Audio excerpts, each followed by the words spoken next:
Buhay at patuloy na ibinibigay mo.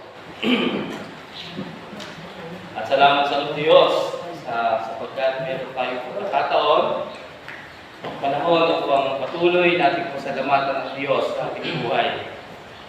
At ngayon nga pong umaga ay tayo po ay mag-aral ng kanyang banal na salita. At ngayon po ay malapit ng Pasko. Isang linggo Pasko na. At pagka ganitong Pasko ay lagi akong inaalihan ng tiyo ko na sabi sa akin na kung maaari ay kung kami magpasko sa linggo. Sabi ko naman kay Tiyo, sa mga panahon na ito ay napakahirap ang magbiyahe. Kaya nandito na lang kami sa amin. At ang Diyos ay patuloy po na nag-aanyaya sa atin na tayo po ay patuloy na lumapit sa Kanya. At salamat po sa umagang ito sa ganitong pagkakataon. Tayo po ay narito at patuloy na lumalapit sa ating Panginoon. Tayo po ay tumayo at tayo po ay manalangin.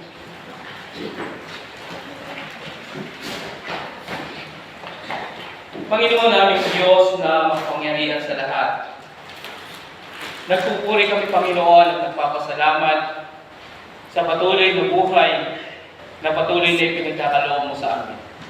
Salamat, dakilang Diyos, sa buong isang linggo. Salamat, Panginoon, sa pagsama mo sa amin. Tunay na napakabuti mo, Panginoon, na patuloy na pinupuluan ang aming pangangailangan. Dakilang Diyos, salamat sa patuloy na pag-ibig na kami, Panginoon, ay hindi mo pinababayaan. At salamat, O Diyos, sa umagang ito na muli ay tinipon mo kami upang patuloy namin pag-aralan. Patuloy namin unawain, O Diyos, ang iyong banal na salita. Dakilang Diyos, hinihiling namin na nakuban po kami ng iyong banal na Espiritu. Tulungan kami, Panginoon, na maunawaan namin ang bawat bahagi na nais mong iparating sa amin, O Diyos. Na nais mong ipaalala sa amin ang mga bagay, Panginoon, patungkol sa kabanalan. Dakilang Diyos, salamat po sa bawat isa na narito na patuloy na nagtitiwala, Panginoon. Na patuloy, Panginoon, na nagpupuri sa iyong dakilang pangalan. O Diyos, ang aming mga kasama, mga kapatiran, Panginoon, hindi namin alam ang kanilang kadahilanan. Wala po sila.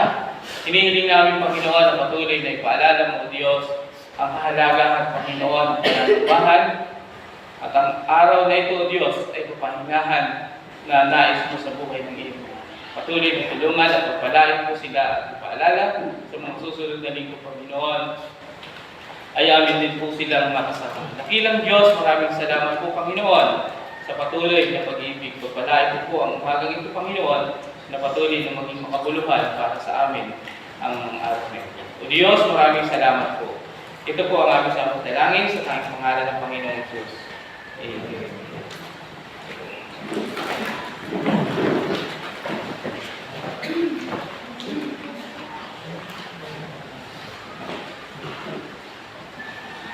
Ngayon po umaga, nag-aaral po ako ng isang talata, isang kapitulo. At ito po ay binasa ko lang po ng dire-diretso. At ito po ay masasumpungan natin sa aklat ng Pedro. Unang Pedro, talatang 1:13. Unang Pedro,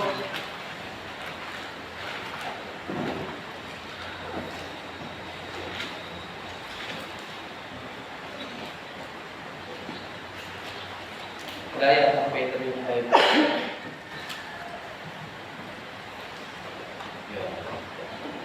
Unang Pedro 1:13. Ang aking pong mensahe ay pinamagatang pong paanyaya sa banal na pamumuhay.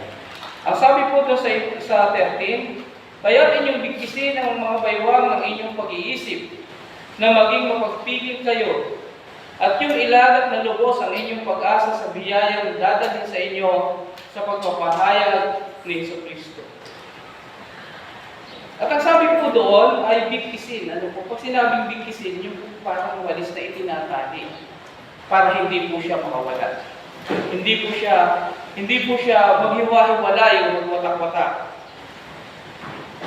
Ang sabi doon, kaya't inyong bigkisin ang inyong mga baywang ng pag-iisip na maging mapagpigil kayo at inyong ilakad na lubos ang inyong pag-asa sa biyayang dadalhin ni Kristo. At ang sabi po doon ay mapagpigil. Mapagpigil sa lahat pong bagay. Ano na, andun po ang kontrol sa ating sarili. Natunay na tayo po ay nabubuhay dito sa sanlibutan na napakaraming pagsubok sa buhay. Ano po?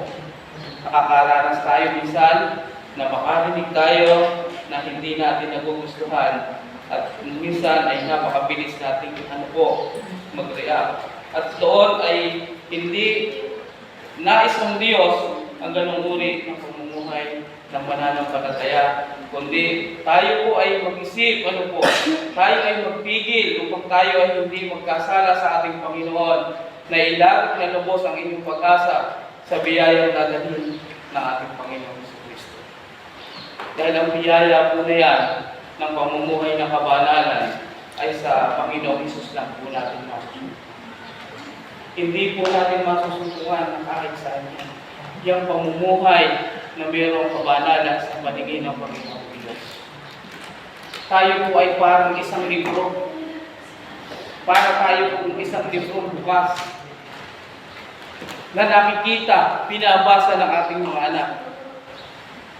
Kaya po ang ating mga anak ay ating silang tinuturuan na mamuhay ng ayon sa kalooban ng Diyos. At yan po ay simula sa bata, pagkabata nila, ay tinitingnan nila kung ano ang ginagawa ng kanilang magulang. Kung anong uri ang pag-ugali ng mga magulang. Ang tanong nung bakit merong iba na talagang lumilihis doon sa ipinakikita ng magulang na naturo na maayos. Kung sabi nga doon ay binigkis. Tinalian para hindi makalihis, para hindi mahulog.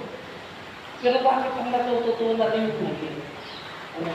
At hindi po lumalabas ng lahat ng anak ay ganoong pag-iisip po. At diyan ay patuloy na inaanyayahan ng Diyos na huwag tayong manatili sa mga bagay na yon, kundi tayo ay lumapit sa Kanya. Inaanyayahan tayo. At sa pamumuhay natin bilang Kristiyano, na sinabi ko nga doon ay tayo isang parang bukas na libro. Tinitingnan tayo ng mga tao na kung tayo nagkakamali o yung ating ginagawa ay taliwas doon sa itinuturo ng Diyos. Ano ang malimit nating naririnig sa mga tao? Yan ay baptis pa naman. Palasin ba yan? Maki-Diyos. Pero bakit ganyan ang ugali?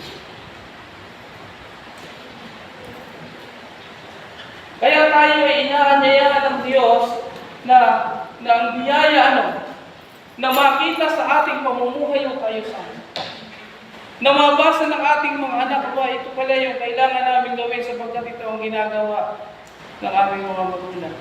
Ganon din po ang mga tao. Tinitingnan nila ang itsura ng ating pamumuhay bilang Kristiyano. Kung ang ating mga anak ay saway, hindi po tayo nanghihinawan, nagsisi. Ako yung papa nagkakali. Mali ang aking ginawa. O sige, buha ka. Nagkasala muli. O sige, pabalik.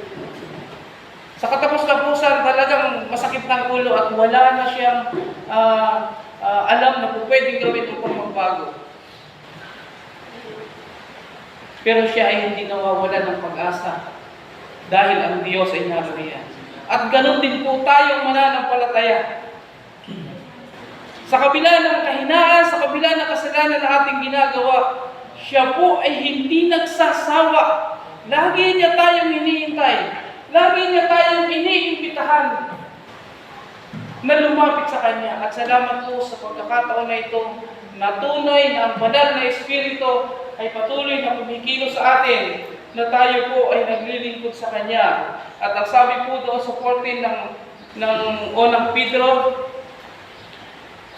1:14, na gaya ng mga anak na matalimahin, na huwag kayong mga kaasal na ayon sa dating mga masasamang pita, nang kayo'y nasa walang kaalaman. Ano sabi ng Panginoon, talikdan na natin. Nung hindi natin alam, hindi natin tinanggap ang Panginoong Hesus sa ating puso, na andun ang ating pag-iisip sa kamalian.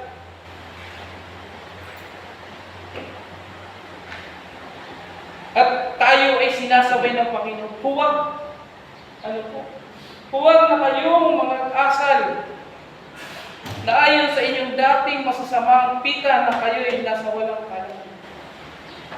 Sinasabay tayo ng Panginoon. Alam na po natin ang mga bagay na yan. Tumalikod na tayo. Tinanggap na natin ang Panginoong Hesus sa ating puso bilang sariling tagapagligtas. Ano po? Ipamuhay na natin ang mga bagay na nais ng Diyos na ipahayag sa atin. Dahil yun ang nais ng Diyos. Tanggalin na natin yung mga yun. Bagaman tayo ay naririto pa sa lupa. At naroon pa maraming mga pagsubok. Nasabi ko nga, kung tayo ay nagkakasala, hindi tayo itinatakbil ng Panginoon. Hindi niya tayo pinalalayo. Kundi iniimbitahan tayo lagi. Lagi tayong hinihintay ng Diyos na tayo ay mamuhay na mayroong kabanalan sa Kanya. Ngunit doon po sa dire-diretso na po ito hanggang 25. Ngunit yamang banal ang sa inyo'y tumawag ay mga magpakabanal naman kayo sa lahat ng paraan ng pamumuhay.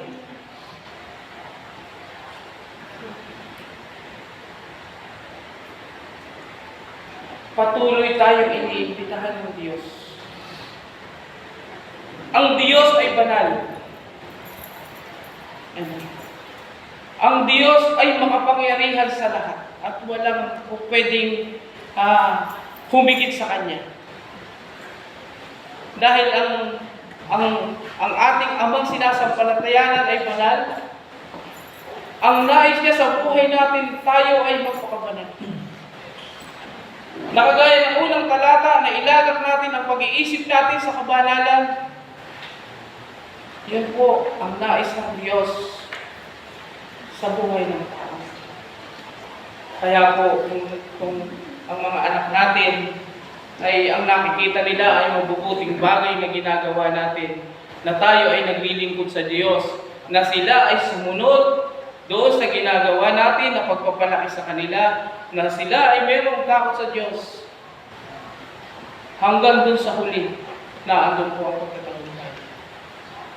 Na andun po ang makakatapos sila ng maayos ng kanilang pag-aaral, magkakaroon sila ng pamilya, at magiging maayos ang kanilang pamilya.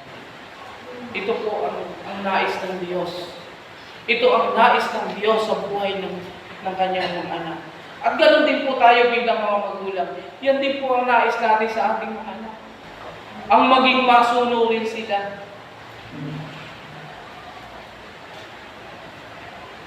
Nasabi po doon sa 16, sapagkat nasusulat, kayo'y magpakabanal, sapagkat ako'y banal. 17, at kung inyong tinawagan na, Ama, siyang walang itinatanging tao na humahatol ayon sa gawa ng bawat isa ay kubulin ninyo sa takot ang panahon ng inyong pangingibang bayan.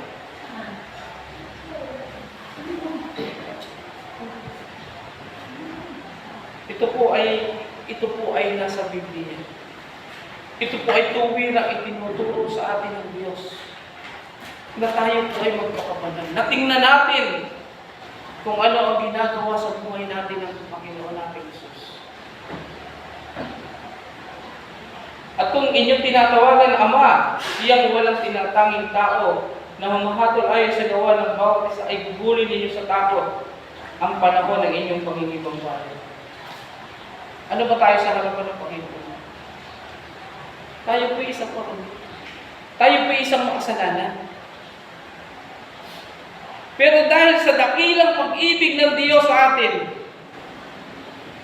Ibinigay niya ang kanyang katawan. Napako siya doon sa krus. Siya'y naghirap. Siya po'y walang kasalanan. Pero dahil sa pag-ibig sa atin ay ginawa niya ang mga bagay na yon, na kung tayo ay papunta doon sa impyerno, ay hinawakan niya. Ibinigay niya ang buhay, tinubos tayo upang tayo ay hindi mapahamak. Ganun po ang pag-ibig ng Diyos sa ating buhay. Hindi niya tayo tinangi. Hindi po yung kagaya ng isang basahan na pag nilabhan mo malinis, pag ipinunas mo yung marami na. Ang Diyos po ay hindi nagtatangi. Tayo, bagaman makasalanan, ay inakay niya tayo at tayo po ay tinawag niyang anak.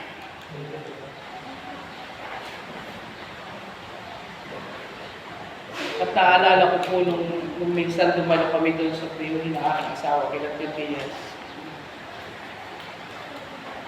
Ako naman ay nagpapasalamat sa Panginoon. Bagaman sila ay di po Katoliko,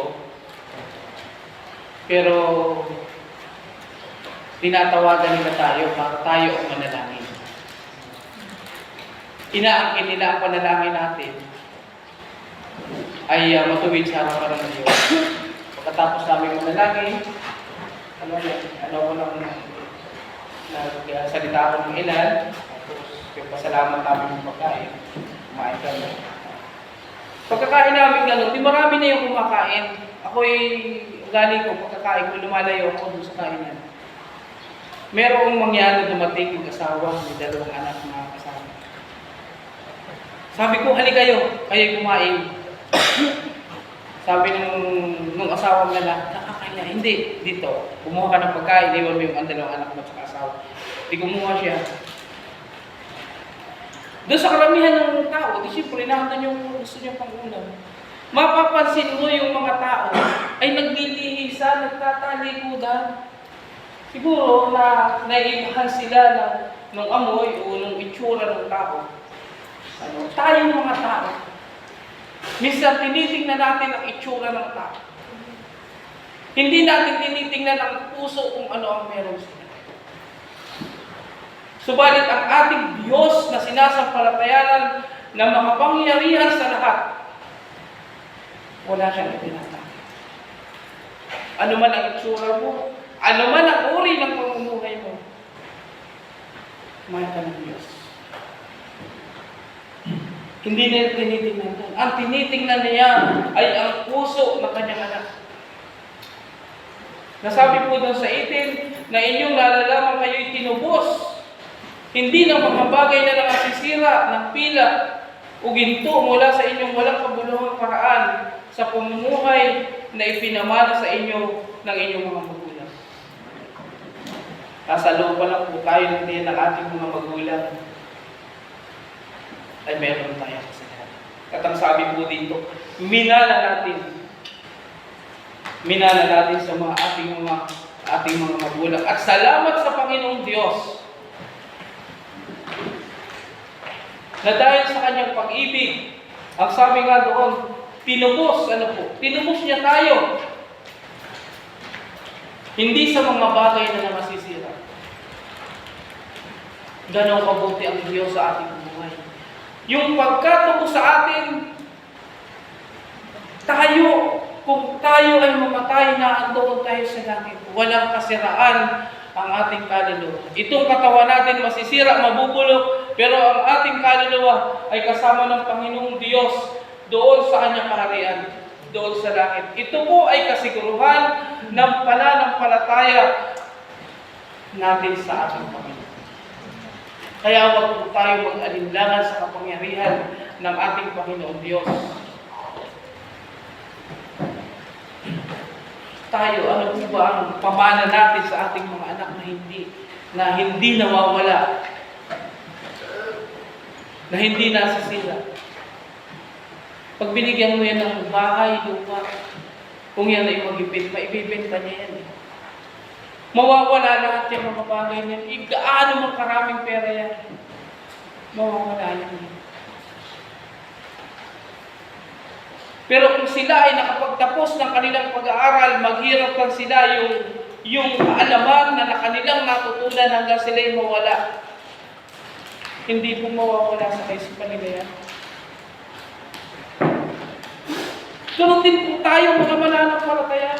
Ang tinuro ng Panginoon na kabanalan sa ating puso, hindi po yan mawawala. Wala pong matatapon yan. Wala pong aksaya yan.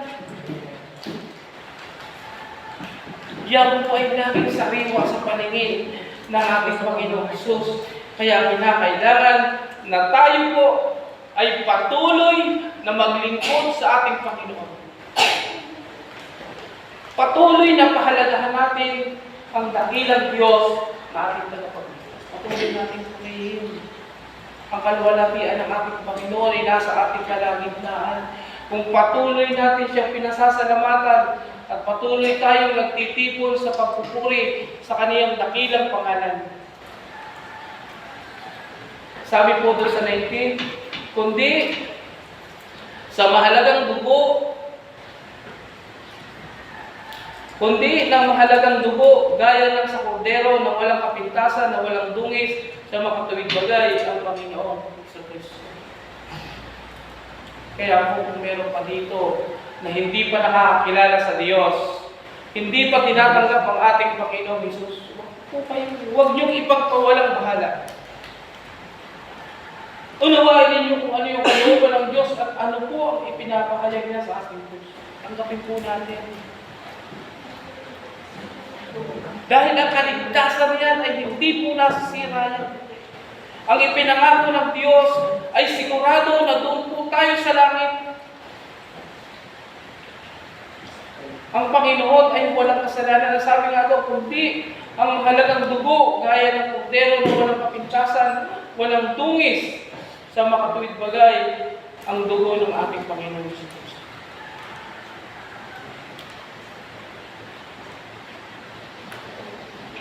Ito po ang nais ng Diyos sa buhay ng mananampalataya. At marami na po mga pastor, kita niyo, naglingkod sila ng tapat sa Panginoon hanggang sa kanilang.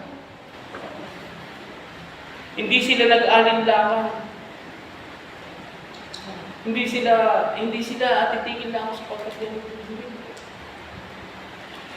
Ito ang nais ng Diyos na tayo ay maglingkod sa Kanya nang mayroong kabanalan sa Kanyang harapan.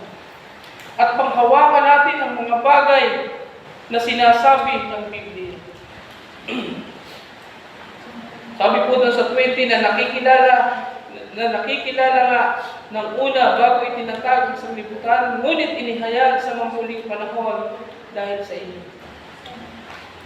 Simula sa mga sabi doon, itinatag sa libutan.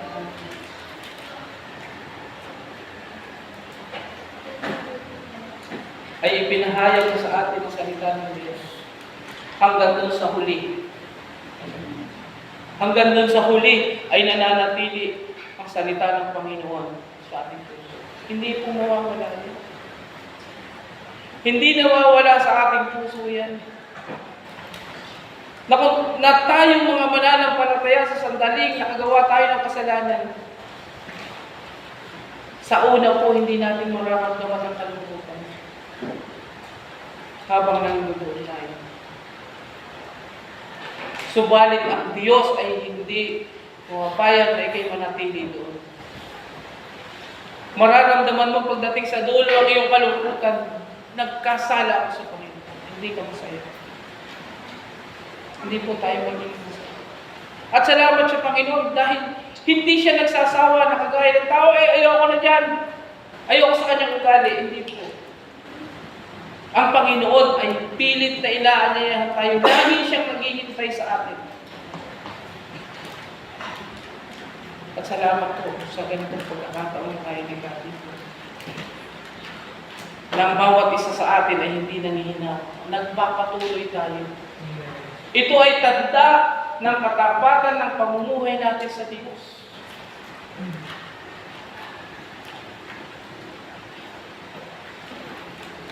Sabi po doon sa 21, sa pamamagitan niya ay nananampalataya kayo sa Diyos na sa Kanya ay bumuhay na maguli sa mga patay, at sa Kanya ay nagbigay ng kaluwalhatian, upang ang inyong pananampalataya at pag-asa ay magpapatay. Kasiguruhan po, kasiguruhan ng ating pananampalataya na kung tayo ikunin na ng Panginoon, doon tayo sa langit. Sigurado, walang pag-aalinlangan. Ulitin ko po, sa pamamagitan niya ay nananampalataya tayo sa Diyos, sa Kanya ay bumuhay na maguli sa mga patay, at sa Kanya ay nagbigay ng kaluwalhatian upang ang inyong pananampalataya at pag-asa ay mga sa Diyos. Wala pong sayang sa mga bagay na ginagawa natin. Ang lahat po ay nakarecord sa Panginoon. Ganyan tayo kamahal at ganyan kabuti ang Diyos sa buhay natin.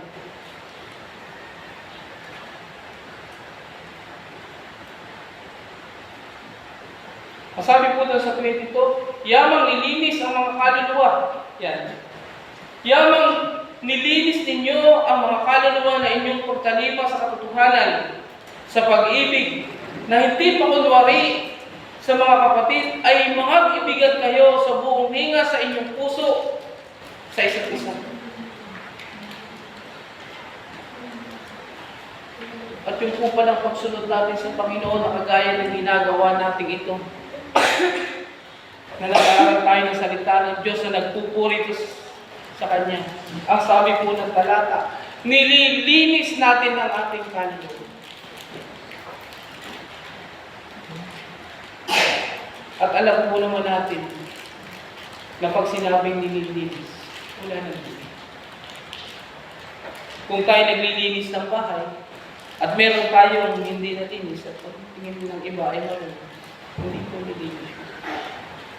Pero ito po ay tuwirang itinuro ng Diyos.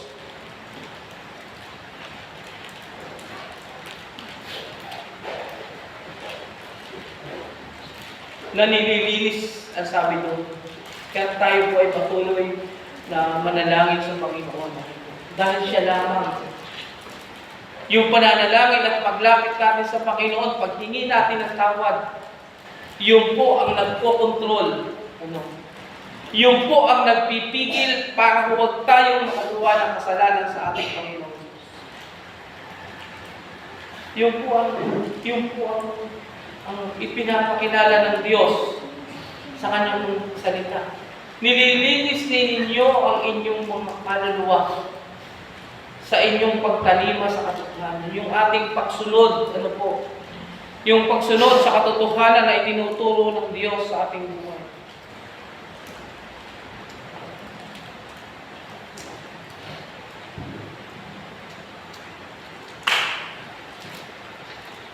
At ang sabi pa nga po doon sumunod sa inyong pagtalima, sa katotohanan, sa pag-ibig, hindi pa kunwari sa mga kapatid, mga ibigan kayo ng buong sa puso sa isa't isa.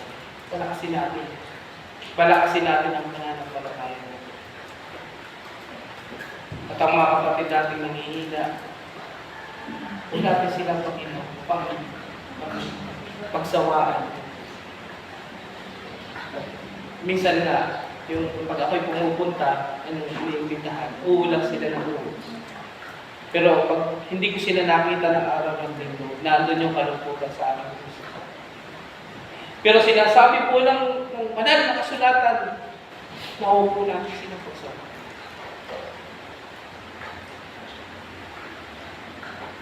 Mahalin natin sila sapagkat yun ang nais ng Diyos sa buhay natin. Sabi po doon sa 23, yamang pinanganak kayong muli, hindi sa binhing nasisira, kundi sa walang kasiraan sa pamamagitan ng salita ng Diyos na nabubuhay at namamalagi. Yung binhing inilagay sa ating puso ay hindi nasisira. Ang sabi doon. Ano ba yung binhing itinanim sa atin ng Panginoon na hindi nasisira? Ano ba yung binhing na sinasabi? Ang binhing hindi nasisira na inilagay sa puso natin ng Panginoon ay yung nakilala natin siya Nakilala natin siya na tagapagligtas ng ating kaluluwa. Nasimula nung atin siyang tanggapin, nasimula na akuin natin na ang Panginoong Hesus ay tagapagligtas ng ating kaluluwa. Nanatili siya sa ating puso. At ang sinabi doon ay walang kasiraan. Yung sabi ko nga kanina, yung katawan natin, ito po ay mawawala. Ito po ay masisira. Pero ang buhay na walang hanggan ay pinangako sa atin ng Diyos ay hindi masisira.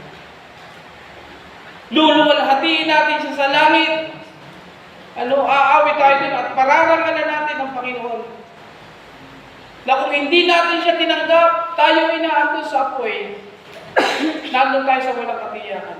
At salamat sa Panginoon sapagkat tayo ay tinubos. Tayo ay hinango doon sa walang katiyakan at lumipat na tayo doon sa kasiguruhan. Sa 24 po, ang lahat ng laman ay gaya ng damo. At ang lahat ng kaniyang karangalan ay gaya ng bulaklak ng damo. Ang damo'y matutuyo at ang bulaklak ay malalanta. Gaano mang karami ang naimpok mo dito sa lupa? Gaano ka mang kakilala ng gobyerno at gaano ang kapangyarihan na meron ka at impluwensya? Kung wala kang kaugnayan sa ating Panginoon, ang lahat na yan ay baliwala. Nakagaya ng bulaklak, napakaganda niya, napakabango niya. Subalit ilang araw lang ay lilipas siya. Yan ay matutuyo, yan ay malalanta. At kung tayo ay hindi nakakilala sa Diyos, sa mga pagkakataon na sinabi ng Panginoon,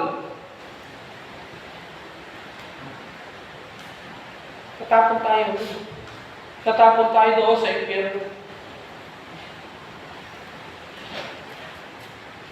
Kaya salamat sa Panginoon sapagkat nakilala natin Niya. Mahirap ang buhay natin. Maginhawa ang buhay natin. Kilala natin ang Panginoon. At yan ang isang bagay na pinakang mahalaga sa buhay ng isang tao. Walang pinakang mahalagang bagay dito sa mundong ito, kundi ang maglingkod at makakilala sa ating Panginoon na kung tayo ay pumatay na ang bawal sa atin. At ang lahat ng tao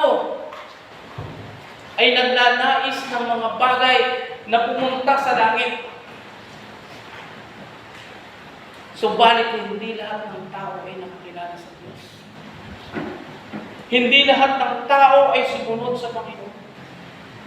At sa ating pinag-aralan na kung hindi ka mananampalataya, tuwirang itinuro ng banal na kasulatan na doon ka sa impyerno. At sabi po doon sa 25, dito na po tayo magtatapos.